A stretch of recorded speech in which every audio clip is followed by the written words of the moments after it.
ഒരു black and white Sumitra journey of a meta modern home maker. ഉദയത്തിൻ മുൻപേ നീ പെൺപൂവി വിരിയുന്നു തുമഞ്ഞിൽ നീരാടി. ഉദയത്തിൻ മുൻപേ നീ പെൺപൂവി വിരിയുന്നു തുമഞ്ഞിൽ നീരാടി. ഉരുകുകയായി ഉള്ളം തീയടുപ്പ് പോലെ പകരുകയായി സ്നേഹം നാവിലെന്നുമായി. എല്ലാവർക്കുമെന്നും തുണയായി തീരാത്ത മൗനം മുകിലായി. രാവോളം വാടാതുരുകി പിന്നെ മറ്റാരും കാണാതുറങ്ങി.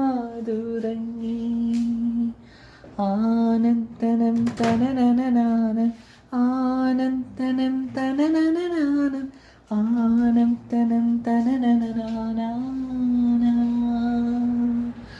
ഉദയത്തിൻ മുൻപേ നീ പെൺപൂവി വിരിയുന്നു തുമഞ്ഞിൽ നീരാടി. ഉരുകുകയായി ഉള്ളം തീയടുപ്പ് പോലെ പകരുകയായി സ്നേഹം നാവിലെന്നുമായി. എല്ലാവർക്കുമെന്നും തുണയായി തീരാത്ത മൗനം മുകിലായി. രാവോളം വാടാതുരുകി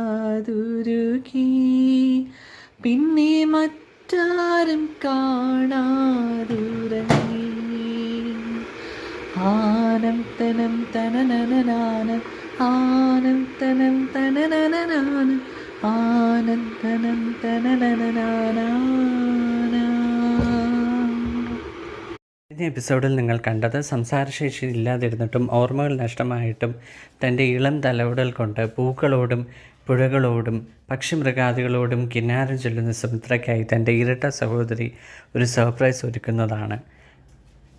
സർപ്രൈസായി വന്ന ആ 3 ദൈവദൂതർ ആരെല്ലാം എന്ന ചോദ്യത്തിലാണ് കഴിഞ്ഞ എപ്പിസോഡ് അവസാനിച്ചത്. തുടർന്ന് കാണുക. ഓർമ്മകളുടെ ലോകത്തേക്ക് സുമിത്രയെ കൈപിടിച്ച് നടത്തുവാനായി പുനരുജ്ജീവനി ഹോസ്പിറ്റലിൽ നിന്നും വന്ന ഡോക്ടറും നഴ്സുമാരുമായിരുന്നു ആ ദൈവദൂതർ. ഉദയത്തിൻ മുൻപേ നീ പെൺപൂവി വിരിയുന്നു തുമഞ്ഞിൽ നീരാടി. ഒരു ബ്ലാക്ക് ആൻഡ് വൈറ്റ് സുമിത്ര തുടരുന്നു. Welcome to Punarujjeevani neuro memorial hospital. 6 വർഷങ്ങൾക്ക് മുൻപ് സുമിത്രയ്ക്ക് നഷ്ടമായ ഓർമ്മകൾ തിരികെ കൊണ്ടുവരുവാൻ പുനരുജ്ജീവനി ന്യൂറോ മെമ്മോറിയൽ ഹോസ്പിറ്റലിനാകുമോ? കാണുക.